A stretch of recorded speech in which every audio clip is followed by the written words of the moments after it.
হৃদি বিস্মিত চোখে মাথা তুলল। গলার স্বর হালকা কাঁপছিল। মানে আপনি কি আমাকে ছয়তলা থেকে নামলেন শুধু এই কান ধরে উঠবোস করানোর জন্য? আহাদের ঠোঁট বাঁকালো, হিমশীতল গলায় বলল, হ্যাঁ। কেন? এমনি, আমার ইচ্ছে। হৃদির চোখ লাল হয়ে উঠল রাগে, বুকের ভেতর আগুন জ্বলছে। সে কটমট করে তাকিয়ে রইল আহাদের দিকে। আহাদ তা স্পষ্টই বুঝলো, তবুও তার কণ্ঠে অটল দীর্ণতা। যেতে বলছি তো, যাও এখান থেকে, কুইক। হৃদির দাঁত কিরমির করতে করতে মনে মনে বলল, আরে বজ্জাত বেটা, তোর কপালে আট পাগল একটা বউ জুটবে দেখিস। এরপর ধপাধপ করে পা ফেলে ভেতরে ঢুকে গেল। আহাদ তার চলে যাওয়া পায়ের আওয়াজ শুনল। কয়েক মুহূর্ত দাঁড়িয়ে থেকে হঠাৎই হো হো করে হেসে উঠল। সেই হাসিতে যেন এক অদ্ভুত প্রশান্তি মিশে আছে। রাত তখন প্রায় 11টা। চারদিক নিস্তব্ধ, শহরে কোলাহল ধীরে ধীরে থেমে এসেছে। এক একটা গাড়ির হর্ন বা দূরের কুকুরের ডাক যেন অন্ধকারে ভেসে আসা এক একটা শব্দ মাত্র। এই সময় ক্লান্ত শরীর নিয়ে বাড়ির ভেতরে প্রবেশ করলো আহাদ রাজা। হল ঘরে ঢুকতে তার জুতোর শব্দ প্রতিধ্বনি তুলল চারদিকে। সেই শব্দ শুনে ছুটে এলো তার দুই প্রিয় সঙ্গী, সিরিয়াল আর কোকা। দুই পোষা কুকুর লাফিয়ে লাফিয়ে আহাদকে ঘিরে ধরল, যেন সারাদিনের অপেক্ষায় পর প্রিয় মানুষটাকে পেয়ে আনন্দে উন্মাদ হয়ে গেছে। আহাদ তাদের দুজনের মাথায় হাত বুলিয়ে দিল। ক্লান্ত সত্ত্বেও ঠোঁটের কোণে হালকা হাসি ফুটে উঠল। একটা লাল বল তুলে নিয়ে খেলা শুরু করলো। একবার ছুঁড়ে মারে আর তার হুড়মুড় করে দৌড়ে গিয়ে সেটা আবার তুলে এনে দেয় তার হাতে। ঠিক তখনই তার চোখে গেল ডান পাশের লাইব্রেরির কর্নারের দিকে। সেখানকার উষ্ণ আলোয় টেবিলে বসে আছেন তার বাবা আমজাদ মীর আর চাচা আফসার মীর। দুজনেই ডুবে আছেন কোনো গুরুত্বপূর্ণ আলোচনায়। টেবিলে ছড়ানো কাগজপত্র, খোলা ফাইল আর ধোয়া উড়া চায়ের কাপ। আহাত কিছুক্ষণ ওদের দিকে তাকিয়ে রইল। তা অন্তঃপর এক নিঃশ্বাসে হাতে থাকা বলটা দূরে ছুঁড়ে মারল। সিরিয়াল আর কোকো ছুটে গেল সেদিকে। আহাত ভারী শরীর নিয়ে ধীরে ধীরে এগিয়ে গেল। ধপ করে বসে পড়ল চাচার পাশের সোফায়। ধপ শব্দে দুই ভাই তাকালো তার দিকে। আশরাফ মীর ভুরুকুসকে জিজ্ঞেস করলো, কোথায় ছিলি তুই? সংসদের সবার পর থেকে তো হাওয়া হয়ে গেছিস। আমজাদ মীর তখন নির্লিপ্ত ভঙ্গিতে চশমাকে নাকে ঠেলে দিলেন। তারপর ব্যঙ্গের সুরে বললেন, কোথায় যাব আর? গেছে নিশ্চয়ই কোনো পেশির খোঁজে। আহাত এক মুহূর্ত বাবার দিকে আর চোখে তাকালেন, অন্তঃপর গলা খাকিয়ে দিয়ে সোজা উত্তর দিলেন, খুঁজতে না, দেখতে গিয়েছিলাম। তার মানে খুঁজে পেয়েছো তাকে? হুম। এই উত্তরে আফসার মীরের চোখ কপালে। বিস্ময়ে বলে উঠল, এক মিনিট এক মিনিট, কিসের পেয়সী? কোন পেয়সী? আহাত এবার চোখ বন্ধ করে হালকা মুচকি হাসলো। আস্তে আস্তে উচ্চারণ করলো, লাল শাড়ির পেয়সী। এক মুহূর্তের জন্য যেন নিস্তব্ধ হয়ে গেল সব কিছু। শুধু টেবিলের ল্যাম্পের হালকা আলোয় আহাদের মুখে ঝিলিক ছড়াচ্ছে। আফসার মীরের মুখে বিস্ময়ের ছাপ স্পষ্ট। তুই প্রেমে পড়েছিস আহাত? আহাত চোখ খুলে চাচার দিকে তাকালো। সেই দৃষ্টিতে যেন এক অদ্ভুত গভীরতা। চাচার মনে আর কোনো সন্দেহ রইল না। সিরিয়াসলি, আহাত রাজা প্রেমে পড়েছে? বিষয়টা কেমন অদ্ভুত না? আহাত আবার চোখ বন্ধ করে মাথাটা সোফার পিছনে এলিয়ে দিল। অন্তঃপর গভীর এক নিঃশ্বাস পেল। তার কণ্ঠে ভেসে এলো নিস্তব্ধতা। অদ্ভুত তো বটেই চাচু। ভালোবাসা ব্যাপারটাই তো এক রহস্যময় মায়াজাল। 19,70,00,000 বর্গমাইলের বিশাল পৃথিবী, 800 কোটি মানুষের ভিড়, তবুও প্রেমে এসে থেমে যায় কেবল একজনের দোরগোড়ায়। অদ্ভুত না? একজন মানুষ যার দিকে তাকালেই মনে হয় এই পৃথিবীর সমস্ত শব্দ থেমে গেছে, বাকি সবাই ধোঁয়ায় ঢাকা। তার জন্যই বুকের গভীরে এক অদ্ভুত টান জন্ম নেয়, যে টান কোনো যুক্তি মানে না, কোনো ব্যাখ্যা চায় না। তাকে ছাড়া সব কিছুই অসম্পূর্ণ। শব্দগুলো নিস্তব্ধ, আরও নিঃশেষ। শুধু সেই এক মানুষের হয়ে ওঠে সমগ্র পৃথিবীর মানে। ভেবে দেখো, এর চেয়ে কি অদ্ভুত আর কিছু হতে পারে? শেষের লাইনটা বলার সময় আহাদের চোখ স্থির হলো আফসার মীরের দিকে। দুই ভাগ এক দৃষ্টিতে তাকিয়ে রইল তার দিকে। মুখ প্রসারিত হয়ে হা হয়ে গেছে অবিশ্বাসে। আহাত কিছুক্ষণ চেয়ে থেকে হঠাৎ দুহাতে বাড়িয়ে দিয়ে তাদের মুখ বন্ধ করে দিল, আবার হেলান দিয়ে বসলো। কিন্তু সঙ্গে সঙ্গে আবার দু ভাই মুখ হা হয়ে গেল। আহাত এবার বিরক্তি হয়ে গর্জে উঠল, সমস্যা কি তোমাদের? এভাবে তাকিয়ে আছো কেন? এমনভাবে তাকাচ্ছ যেন আমি অপরাধ করে ফেলেছি। আশফাক মীর ভাইয়ের দিকে তাকিয়ে চাপা স্বরে বলল, ভাইজান, কোনোভাবে কি আমাদের আহাত কারোর সাথে অদল বদল হয়ে গেছে? এই কথা শুনে আহাদের মাথায় রাগ চড়ে গেল। তার গলার স্বর রুক্ষ হয়ে উঠল। বাহ, কি ভাগ্য করে পরিবার পেয়েছি আমি। কোথায় আমাকে অভিনন্দন জানাবে তা না করে উল্টো বোয়াল মাছের মতো হাঁ করে 32 পাটি বের করে বসে আছে। চমৎকার। একে অপরের দিকে তাকিয়ে দুজনে তাড়াহুড়ো করে মুখ বন্ধ করলো। আহাত গর্জে উঠে দাঁড়ালো। কড়া দৃষ্টিতে একবার তাকালো বাবা আর চাচার দিকে। তারপর গট গট করে শব্দ তুলে সিঁড়ি বেয়ে উপরে উঠে গেল। সে চলে যেতে দুই ভাই মুখ চাওয়াচাওয়ি করে হঠাৎই হো হো করে হেসে উঠল। আহাত নিজের রুমে ঢুকে জুতোগুলো খুলে এক কোণে ছুঁড়ে মারল। শরীরের ভিতরে জমে থাকা রাগটা যেন জুতোর সাথে গিয়ে দেওয়ালে আঘাত করলো। বিছানায় এসে এলিয়ে পড়ল। ক্লান্ত শরীর গভীরভাবে ডুবে গেছে নরম গদিতে। তার চোখে গিয়ে থামলো আলমারির দিকে। সেখানে রাখা আছে তার প্রেয়সীর লাল শাড়িটা। মুহূর্তে আহাদের বুকের ভেতর অন্যরকম কাঁপুনি বয়ে গেল, যেন হাজার ঝড়ের মাঝেও এই এক টুকরো কাপড় তার শান্তির আশ্রয়। সে চোখ বন্ধ করলো। অবচেতনভাবে হাত ছুঁয়ে দিল বুকে। শ্বাস প্রশ্বাস ভারী হয়ে এলো। এক অজানা অনুভূতির ঢেউ তাকে গ্রাস করে নিল।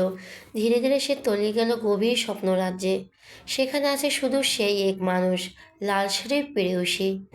ভার্সিটির বিশাল গেটটি পেরিয়ে রিদিতা হালকা ভঙ্গিতে ভেতরে ঢুকলো। সকালের রোদটা গায়ে এলিয়ে দিয়েছে। তার কালো মনের চোখ জোড়ে একটু আধা ঘুমের ভারী হলেও মুখের টুকটুকে ফ্রেশ লুক। পায়ে ধুলো যেন প্রতিটি পদক্ষেপে ছড়িয়ে পড়েছে চারপাশে। তার দুই পাশে আনিকা আর নীলা হাঁটছে। তিনজনে হাঁটার ছন্দ মিলেমিশে যেন কোনো সুর তুলছে। একটু চুপচাপ এগিয়ে যাওয়ার পর হঠাৎ নীরবতা ভেঙে রিদি নীলার দিকে ঘুরে বলে, কী রে, আহিয়ে আসলো না কেন? সকালে তো বলেছিল আসবে। নীলা ব্যাগটা কাঁধ থেকে একটু সরিয়ে নিয়ে উত্তর দিল, ওর নাকি শরীর ভালো না, তাই আসে নাই। আনিকা ঠোঁট বেঁকিয়ে হাঁটতে হাঁটতে বলে উঠল, ভালোই করছে আসেন নাই। এই বয়সে বসে বসে স্যারদের লেকচার শুনতে কারো ভালো লাগে নাকি? নীলা খোঁচা মারার ভঙ্গিতে বলো, তাহলে তো তোর জন্মর পরে ভার্সিটি ভর্তি করানো উচিত ছিল। তখন লেকচার শুনতে মজা লাগতো নিশ্চয়ই। নীলার এই কথায় হো হো করে হাসি ছুটল রিদির মুখে। এত জোরে হাসল যে সামনে উঠতে না পেরে পেরায় নুয়ে পড়ল। তার হাসিতে আশেপাশে কয়েকজন ছাত্রছাত্রীও তাকিয়ে দেখল। কিন্তু আনিকা ভীষণ গম্ভীর ভঙ্গিতে বলে উঠল, ভাই, বুড়ো হয়ে যাচ্ছি। কবে আমার বিয়ে হবে, কবে 3টে বাচ্চা হবে, আর কবে ওদের নিয়ে স্কুলে যাওয়া শুরু করব। ভাবতো বাচ্চাদের ক্লাসে বসে থাকার বয়স এখন নিজের ক্লাসে বসতে হচ্ছে। দূর, আমার দিন দুনিয়াতে কিছু আর ভালো লাগছে না। তার এই নাটকীয় ঘোষণায় রিদি আর নীলা চোখাচোখি করলো। তারা দুজনেই জানতো আনিকার কথা শেষমেশ এখানে এসে থামবে। বিয়ে বাচ্চার সংসারের দুঃখের কথা। দুজনে আর নিজেদের ধরে রাখতে পারল না। হো হো করে হেসে উঠল। ঠিক তখনই পেছন থেকে এক পরিচিত ডাক ভেসে এলো, রিদিতা। হঠাৎ করে তিনজনের হাসি থেমে গেল। তারা ঘুরে তাকালো। দূর থেকে দৌড়ে আসছে তাদের সহপাঠী তামিম। শার্টের বোতামগুলো আধখোলা, চুলগুলো এলোমেলো, ফর্সা মুখে ঘামে চকচক করছে। কাছে এসে হাঁপাতে হাঁপাতে দাঁড়ালো। বুকটা উঁচু নিচু করছে তীব্র শ্বাসে। রিদি। রিদি অবাক হয়ে বলে উঠল, তামিম, তুমি এভাবে হাঁপাচ্ছ কেন? তামিম কপালের ঘাম হাতের তালু দিয়ে মুছতে মুছতে বলল, কতবার ডেকেছি তোমাকে, কিন্তু শুনতেই পাওনি। হৃদি একটু লজ্জিত হাসি দিয়ে মাথা চুলকে উত্তর দিল, আসলে ওদের সাথে গল্পে মশগুল ছিলাম তো। আনিকে হাত কোমরে দিয়ে তামিমের দিকে তাকিয়ে বলল, ডাকছিলে কেন সেটা বলো। তামিমেও একটু ইতস্ত করে হৃদির চোখের দিকে তাকিয়ে বলো, আসলে আমি তো কাল ক্লাসে আসিনি, তাই ভাবছিলাম তোমার নোটসগুলো যদি একটু পাই। আনিকা ভুরু কুঁচকে সঙ্গে সঙ্গে বলল, আমাদের কাছে তো চাইতে পারো, ওর কাছ থেকে কেন নিতে হবে? তোমাদের লেখা আমি বুঝি না, মনে হয় প্রেসক্রিপশনে লিখে দাও। এক একজনের পিএইচডি ডাক্তার। এই কথা শুনে রিদি হো হো করে হেসে ফেলল। তারপর আবার মাথা চুলকে বলল, হে হে, আমার নিজের লেখাও তো আমি নিজেই বুঝতে পারি না, তুমি কি করে বুঝবে? তামিম নির্ভর কণ্ঠে বলল, তোমারটা আমি বুঝবো, তুমি দাও তো। কোনো কথা না বাড়িয়ে রিদি ব্যাগের চেন খুল থেকে নোটসগুলো বের করে তার হাতে ধরিয়ে দিল। নোটস হাতে নিয়ে তামিমের চোখে যেন অদ্ভুত একটা উজ্জ্বলতা জ্বলে উঠল। তারপর তিনজনই আবার সামনে হেঁটে যেতে লাগলো। আর পিছনে দাঁড়িয়ে তামিম স্থির দৃষ্টিতে তাকিয়ে রইল রিদির চলে যাওয়ার ভঙ্গির দিকে। রিদি একবার ঘাড় ঘুরিয়ে যদি তাকায় তার দিকে, এই আশা নিয়ে তাকিয়ে থাকলো। কিন্তু তামিমকে নিরাশ করে চলে গেল রিদি। তবুও তামিম হালকা একটা হাসি ফেলে মনের ভেতর ফিসফিস করে বলল, অদ্ভুত মেয়ে, শুধু একবার তাকিয়ে দেখলো কি এমন হতো। ক্লাসের মাঝে সারির সিটে এসে বসেছে রিদি, আনিকা আর নীলা। সামনে বোর্ডে লেখা সমীকরণগুলো ঝকঝক করছে। এখন পদার্থবিজ্ঞানের গুরুত্বপূর্ণ ক্লাস হবে। চেয়ার কলম হাতে নিয়ে বোর্ডে সমীকরণটিকে লিখছেন। গলা পরিষ্কার করে লেকচার শুরু করলেন। চারদিকে নিস্তব্ধতা, শুধু স্যারের কণ্ঠ আর দাগ টানার শব্দ শোনা যাচ্ছে। ঠিক তখনই হঠাৎ করে ক্লাসের দরজা দিকে একেবারে হুড়মুড় করে ঢুকলো শাহিন, নাদিম আর শাওন।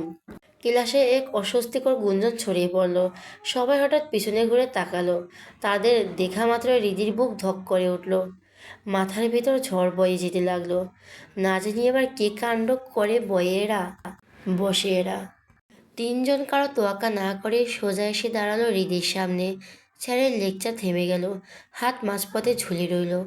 এক মুহূর্তের জন্য ক্লাসরুমে বাতাস জমাট বেঁধে গেল। শাহিন এগিয়ে এসে হৃদির সামনে কয়েকটা প্যাকেট এগিয়ে ধরল। কণ্ঠ ভারী করে বলল, এগুলো ভাই পাঠিয়েছে আপনার জন্য। হৃদির চারপাশ তাকালো। প্রায় পুরো ক্লাস চোখ আটকে গেছে তার দিকে। বুকের ভেতর ধকধক করছে।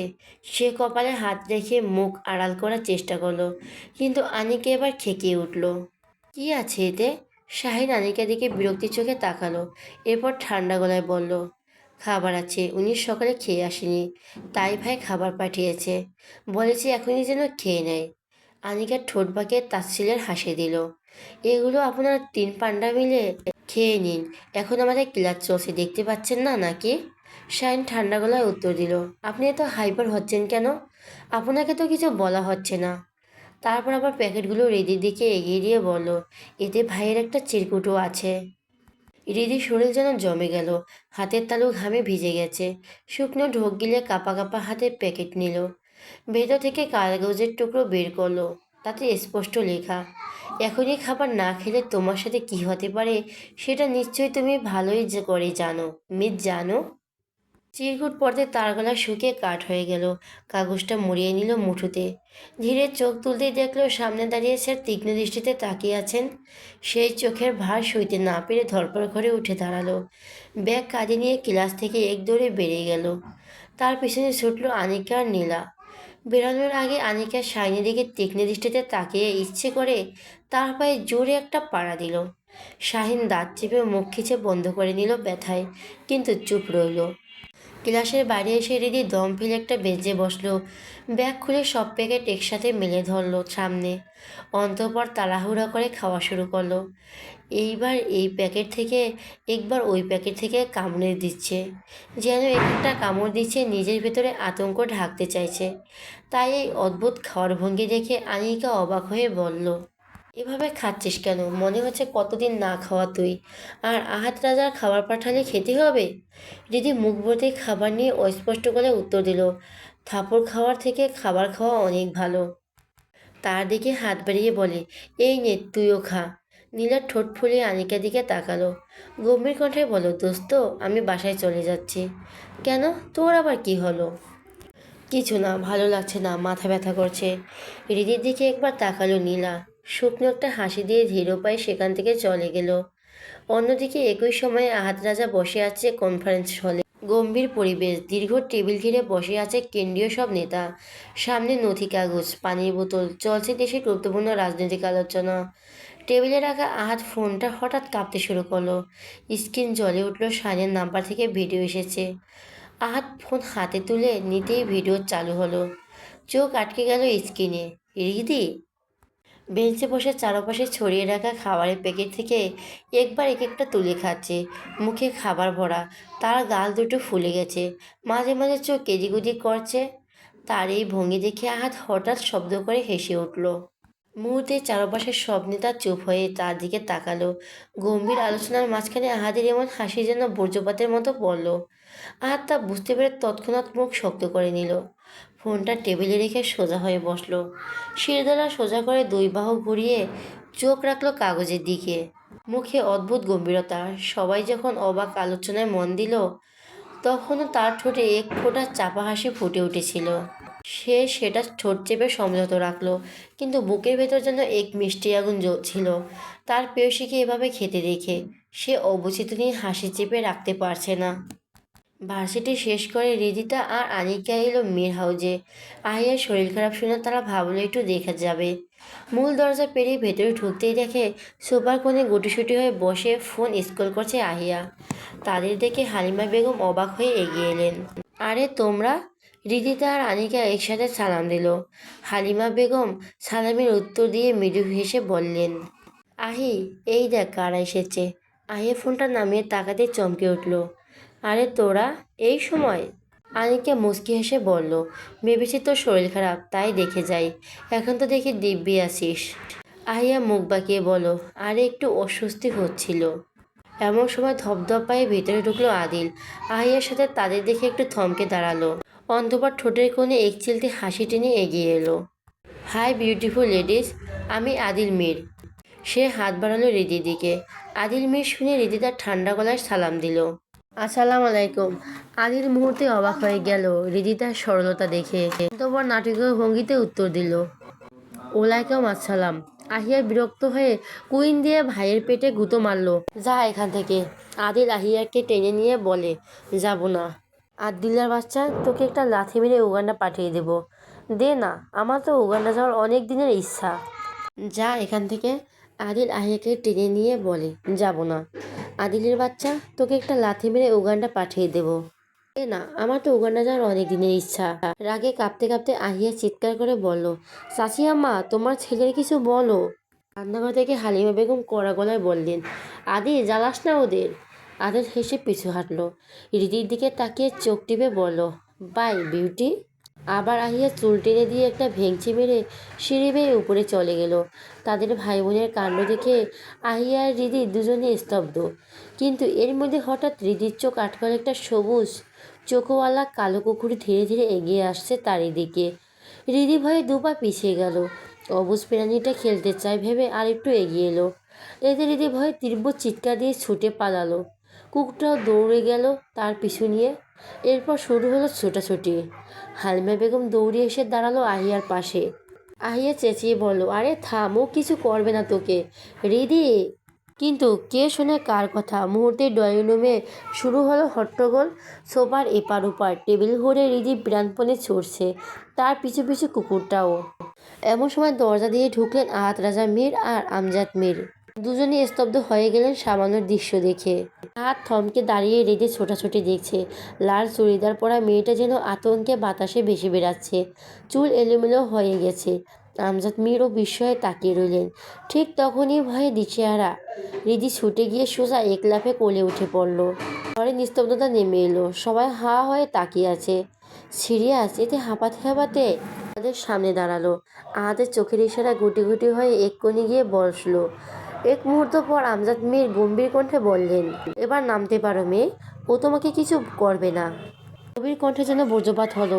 রিদি হকচকিয়ে তাকালো। যে আমজাদ মীরকে সে এতদিন শুধু টিভি আর পত্রিকায় দেখেছে, আজ তারই কোলে বসে আছে। তড়া করে নেমে দূরে ছিটকে দাঁড়ালো। আমজাদ মীর ছেলের দিকে একবার তাকিয়ে মাথা নেড়ে ভেতরে চলে গেলেন। আহিয়া আর আনিকা মুখ চেপে হেসে ফেলল। রিদি একবার ওদের দিকে, অন্তঃপর চোখ পড়ল আহাদের দিকে। তার দৃষ্টি যেন জ্বলন্ত অগ্নিশিখা। চোখ রক্তিম, চোয়াল শক্ত হয়ে আছে। রিদির বুক ধকপক করে উঠল। মুখ থেকে অস্পষ্ট স্বরে বেরিয়ে এলো, ক্রোধ নিয়ে ধীরে ধীরে এগিয়ে এলো। তার গলা ভারী হয়ে উঠল। এই আল্লাহর বান্দি, এই আমার তো চোখে পড়ল না আমার বাপের কোলে গিয়ে লাফিয়ে উঠতে হলো। হায়, আমার কোলে উঠলে আমি কি তোরে কোলে নিতাম না? রিদি কাঁপা কাঁপা গলায় বলো, আমি তো কারো কোলে উঠতে চাইনি। তো ভুল করে? আবার ভুল করে? না না, ভুল করে না। তাহলে কি ইচ্ছে করে? না, ইচ্ছে করেও না। আহার দাঁতের দাঁত পিষে গর্জে উঠল, রিদি! আম্মু! একটা চিৎকার দিয়ে আটকে রিদি হালিমা বেগমের আড়ালে গিয়ে লুকালো। আহাত একটু এগিয়ে গিয়ে সিরিয়াসের সামনে হাঁটু গেড়ে বসে রিদির চোখের দিকে তাকিয়ে বলল, সিরিয়াস, ভালো করে মনে রাখবে এই চেহারা। এরপর থেকে যতবার এই বেডিরে দেখবি ততবার দৌড়ানি খাওয়াবি, তা না হলে তোর খাওয়া বন্ধ। কত বড় সাহস আমার চোখের সামনে আমাকে রেখে আমার বিয়ত্তা বাপের কোলে ওঠে! বজ্জাত বেডি! রাগে তার বুক ওঠানামা করছে। চোখে জ্বলন্ত আগুন, যেন সেই দৃষ্টির তাপে হৃদয় পুড়ে ছাই হয়ে যাবে। সূর্যটা পশ্চিম আকাশে হেলে পড়েছে। আলো এখনো গাঢ় নীল আকাশে তীব্রভাবে লেগে আছে, তবে হালকা সোনালি আবার চারদিকে ছড়িয়ে দিয়েছে। মির হাউসের ড্রয়িং রুমের সেই আভা এসে মিশেছে ভারী পর্দা আর গাঢ় কাঠের আসবারে। ঘরে উপস্থিতি সবাই কোনো না কোনো ভঙ্গিতে বসে আছে। ভারী গম্ভীর পরিবেশ। আফরোজা শেখ সবেমাত্র বইয়ে থেকে বাইরে থেকে ফিরে এসে নিজের নির্দিষ্ট চেয়ারে বসলেন। হাতে ধরা ঠান্ডা পানির গিলাস থেকে ছোট ছোট চুমুক নিচ্ছেন। তার পাশে গম্ভীর মুখে বসে আছেন আমজাদ মীর আর ওপর পাশে আফশাস মীর। সামনে সোফায় হেলান দিয়ে বসে আছে আহাদ, কিন্তু তার চোয়ার শক্ত হয়ে আছে। চোখের সামনে রাগের লাল রেখে স্পষ্ট স্পষ্ট বোঝা যাচ্ছে একটু আগের ঘটনা উত্তাপ এখনও তার শরীর থেকে যায়নি। হালিমা বেগম এসে নীরবে কফির কাপ তার হাতে ধরিয়ে দিলেন। হাত এবার মায়ের দিকে তাকিয়ে কাপ নিল, তারপর দৃষ্টি সরালো বাবার দিকে। বিস্মিত চোখে সে বাবাকে পরখ করতে লাগলো। তার চেয়ে কি তার বাবা বেশি সুদর্শন? মনে মনে হিসাব করলো। হ্যাঁ, স্বীকার করতেই হলো, বাবা আসলে তার চেয়ে ফর্সা। বয়স হলে চেহারা উজ্জ্বল আছে, কিন্তু তাই বলে তার প্রেয়সী গিয়ে তার বাবার কোলে উঠবে? এটাকে কিছুতেই মেনে নিতে পারছে না। আফরোজা শেখ তীক্ষ্ণ নজরে ছেলের চেহারা লক্ষ্য করলেন। চোখে ভাঁজ পড়া ভুরুতে রাগ জমে আছে আহাদের। এক ঝটকায় কাশির শব্দ করে তিনি বললেন, এভাবে তোমার বাবাকে দেখছো কেন? আবার কি নিয়ে রেষারেষি শুরু হলো দুজনের মধ্যে? আফরোজার কণ্ঠে বিদ্ধ হওয়া প্রশ্ন মুহূর্তে আমজাদ মীরের চোখে ছেলের দিকে গেল। তিনি গলা খাকিয়ে দিয়ে শিরদাঁড়া সোজা করলেন। আহাদ এবার সোজা হয়ে মায়ের দিকে তাকালো। চোখে কোনো ভনিতা নেই, সরাসরি গলায় বলল, আম্মা, তোমার স্বামীকে একটু সামনে রাখো। হুটহাট যাকে তাকে কোলে নিতে বারণ করো, এতে আমার লোকসান হয়। আফরোজার চোখ বিস্ময়ে বড় হয়ে গেল এমন কথা শুনে। তিনি কড়া দৃষ্টিতে স্বামীর দিকে তাকালেন। আমজাদ মীর তৎক্ষণাৎ ঠোঁট ভিজিয়ে ব্যঙ্গভঙ্গিতে বললেন, তোমার ছেলে উল্টোপাল্টা বলছে, বিশ্বাস করো আমি কিছুই করি নাই। আমাকে ফাঁসাচ্ছে তোমার ছেলে। দেখো, আমি ওর নামে মামলা দিব। আমার হয়ে তুমি কেসটা লড়ো প্লিজ। আহার দাঁতের দাঁত পিষে গর্জে উঠল, কেস আমি নিব তোমার নামে? আম্মা, তুমি আমার হয়ে লড়বে? এই দৃশ্য দেখে আফশাক মীর হাহাকার করে উঠলেন, থাম তোরা, মাথা কি খারাপ হয়ে গেছে? দুই বাবা ছেলে একে অপরের নামে কেস করতে চাইছিস? ভাবি যে ক্রিমিনালি লয়ার, সেটা ভুলে গেছিস নাকি? কথাটা শুনে মুহূর্তের জন্য স্তব্ধ হয়ে গেল দুজন। বাবা ছেলে দুজনে একে অপরের দিকে তাকালো, আশ্চর্যজনকভাবে একই সঙ্গে হতাশ মুখে। দুজনে গম্ভীর ভঙ্গিতে সোজা হয়ে বসলো, যেন কিছুই হয়নি। ঠিক তখনই সিঁড়ি বেয়ে নেমে এলো আহিকা, আনিকা আর রিদিতা। সেই ঘটনার পর থেকে আহিয়ার ঘরে গুটিসুটি মেরেছিল, কিন্তু বিকেলের আলো ফিকি হয়ে আসছে। এখন আর দেরি করলে ফিরতে রাত হয়ে যাবে, তাই তারা নিচে নামলো। নামার সময় রিদির চোখে পড়ল আমজাদের মেয়ের। দেশের স্বরাষ্ট্রমন্ত্রী এখন নিজের স্ত্রীর কাছে জেনে একেবারে মেয়ে আছেন। এটা রিদির কাছে নতুন অভিজ্ঞতা। যাকে টেলিভিশনে সর্বদা গম্ভীর কঠোর ভঙ্গিতে দেখা যায়, তিনি যে স্ত্রীর সামনে এভাবে নমনীয় হতে পারেন, সেটা যেন বিশ্বাসই করতে পারছিলেন না। তাদের আসতে দেরে দেখে আফরোজা শেখ দৃষ্টি ঘোরালেন। রিদি আর আনিকার সামনে সম্মান জানিয়ে সালাম দিল। আফরোজা মৃদু হেসে উত্তর দিলেন, তোমার নাম কি রিদিতা না? রিদি মাথা নিচু করে ধীরে ধীরে বলল, জি আন্টি। চলে যাচ্ছ? জি, সন্ধ্যা হয়ে যাচ্ছে, তাই যেতে হবে। ও আচ্ছা। কিছুক্ষণ চুপ করে গভীরভাবে তাকিয়ে রইলেন আফরোজা শেখ। তার সেই দৃষ্টি যেন ভেদ করে যাচ্ছে রিদির অন্তর। রিদির অস্বস্তির মাথা আরও নিচু করে ফেলল। এদিকে আহাদের ভুরুর মাঝখানে কুচকালো ভাঁজ পড়ে গেল। তার চোখ মুখ খিসে উঠল। ধীরে ধীরে সে বাবার কাছে ঝুঁকে ফিসফিস করে বলল, তোমার হিটলার বউ আমার প্রেয়সী দিকে এভাবে তাকাচ্ছে কেন? তার নজর ভালো মনে হচ্ছে না, সাবধান করে দাও। আমজাদ মীর কটমট করে তাকালেন ছেলের দিকে, কিন্তু মুখে কোনো কথা বললেন না। রিদি আর আনিকা বিদায় নিয়ে দরজা দিয়ে বেরিয়ে গেল। আহাদ তাদের যাওয়ার দিকে চেয়ে আছে। চোখের গভীরতা যেন ডুবে যাচ্ছে রিদির ছায়ায়। তার ঠোঁটের কোণে ফুটো এক রহস্যময় বাঁকা হাসি। মির হাউজের মোড় দরজা পেরিয়ে বাইরে আসতেই রিদিতা আর আনিকা দাঁড়িয়ে গেল। সামনে থেকে হেঁটে আসছে আদনান, মাপা পদক্ষেপ এগিয়ে আসছে। চোখ দুটো ধারালো, যেন কারো ভিতরটা বিদ্ধ করে দিতে পারে। তাকে দেখে রিদিতার বুকের ভেতর কেমন যেন একটা হালকা অস্বস্তি লাগলো। পাশে আনিকা অবাক হয়ে স্থির দাঁড়িয়ে রইল। সে এগিয়ে আসছে নিজের স্বভাবসুলভ নির্লিপ্ত ভঙ্গিতে, সাদা শার্টের হাঁটা গোটানো, চোখে ক্লান্ত অথচ কঠিন দৃষ্টি। তার চোখে আটকে রইল রিদিতার মুখের কয়েক মুহূর্তের জন্য, কিন্তু ঠোঁটের কোনো ভঙ্গিমা নেই। এক মুহূর্ত দাঁড়িয়ে থেকে আবার সোজা ভেতরে চলে গেল। আনিকা পেছন ফিরে তাকিয়ে রইল তার চলে যাওয়া পর্যন্ত। আলো ছাওয়ার ফাঁক দিয়ে আদনানের অবনয় মিলিয়ে যেতে লাগলো ধীরে ধীরে। তারপর ফিসফিস করে হৃদির দিকে তাকিয়ে বলল, এইটা আবার কে? আলাদা মীরের বড় চাচার ছেলে, আদনান মীর। আনিকা ভুরু কুঁচকে আবার সেদিকে তাকালো। ওর নাম তো কখনো শুনি নাই। কেমনে? সে একজন ডাক্তার, রাজনীতি পছন্দ করে না, তাই সব কিছু থেকে নিজেকে সরিয়ে রাখে। আনিকা হেসে ফেলে। এই গম্ভীর লোকটা ডাক্তার?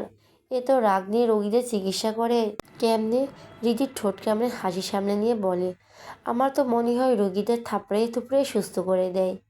এই কথা শুনে দুজনে হাসিতে ফেটে পড়ল। হৃদি হাঁটু ধরে নিয়ে হেসে নুয়ে পড়ল আর আনিকার চোখ মুছতে মুছতে বলল, তুই আসলে একটা পাগল। হাসির রেট কাটাতে না কাটাতে তারা গেট পেরিয়ে বাইরে বের হয়ে গেল। দুজনের বাসার পথ আলাদা। আনিকা একটা রিক্সা থামিয়ে উঠে চলে গেল। হৃদি একটু হেঁটে সামনে গলি থেকে রিক্সা নেবে ভেবে এগিয়ে গেল, কিন্তু হঠাৎ তার সামনে এসে থামলো কয়েকটা কালো গাড়ি। গর্জে উঠল ইঞ্জিন। মুহূর্তে চারপাশ যেন থেমে গেল। হৃদে তা এক ঝলক চিনে ফেলল, এগুলো আহাত রাজার গাড়ি। তার বুকের ভেতর ধড়পড় শুরু হলো, কণ্ঠ শুকিয়ে গেল। সে তাড়াতাড়ি ওড়নাটা ঠিক করে নিল, বুকের উপর টেনে নিল আরো শক্ত করে। তার হাতের তালু ঘামে ভিজে গেল, বুকের ভেতরটা যেন ধক ধক শব্দ করছে। মনে হলো চারপাশে সবাই শুনে ফেলবে।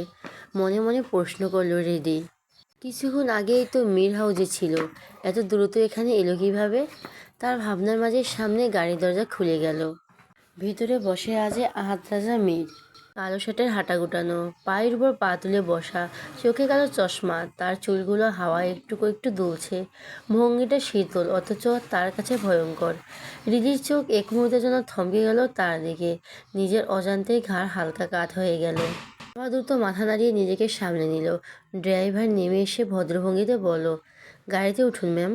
কিন্তু হৃদি দাঁড়িয়ে রইল এক জায়গায়। ভেতরে ভেতরে দৌড়ে পালাতে চাইছে, তবু পা নড়ছেই না। বাসার সবাই ছিল বলে তখন বেঁচে গেছে, নইলে নিশ্চিত কান ধরে উঠবস করতে হতো তার। হঠাৎ আহাত রাজা ভেতর থেকে গর্জে উঠল, আপনাকে কি আমার আলাদা করে ইনভাইট করতে হবে? হৃদির বুক ধপাস করে নেমে গেল নিচে। সে দ্রুত ঘুরে অন্যদিকে হাঁটা শুরু করলো। ঠিক তখনই আবার সেই ভয়াল গর্জন কানে এলো। আহাদ রাজা সব কিছুতে দুবার অপশন দেয়, তৃতীয়বারে অ্যাকশন নেয়। পা জমে গেল হৃদির, নিঃশ্বাস গলা আটকে গেল। ধীরে ধীরে ঘুরে তাকালো গাড়ির ভেতরে। আহাদ আগের ভঙ্গিতে বসে আছে, কিন্তু এবার মাথাটা সামান্য কাত করে তাকিয়েছে হৃদির দিকে। ঠোঁটের কোণে অদ্ভুত কঠিন হাসি, দু আঙ্গুল তুলে ইশারা করলো কাছে আসতে। বাধ্য হয়ে ছোট ছোট পা ফেলে এগিয়ে এলো হৃদিতা। বুকের ভেতর ঢাকের মতো বাজতে লাগলো হৃৎপিণ্ড। অবশেষে সে গাড়ির কাছে গিয়ে একটু দাঁড়িয়ে থেকে ভারী শ্বাস নিয়ে আস্তে করে ভেতরে ঢুকে বসলো। গাড়ি চলতে শুরু করলো। ভেতরের নীরবতা। তার বুক এখনো দ্রুত ওঠানামা করছে, হাত কাঁপছে। আহাদ কোনো কথা বলল না, শুধু সোজা সামনে তাকিয়ে শক্ত হয়ে বসে রইল। হৃদি কয়েকবার আর চোখে তাকালো তার দিকে, আবার তাড়াতাড়ি মুখ ফিরিয়ে নিল। তারপর সে সোজা সামনে তাকিয়ে রইল। তবে সে বুঝলো না আহার সামনে আয়নার দিকে বারবার তাকিয়ে তাকে দেখছিল। হৃদি নিজের ব্যাগ আঁকড়ে ধরেছে, ঠোঁট কামড়াচ্ছে বারবার, উত্তেজনায় হাত কাঁপছে। তার প্রেয়সীর হাবভাব দেখে আহাদ হালকা মুচকি হাসলো।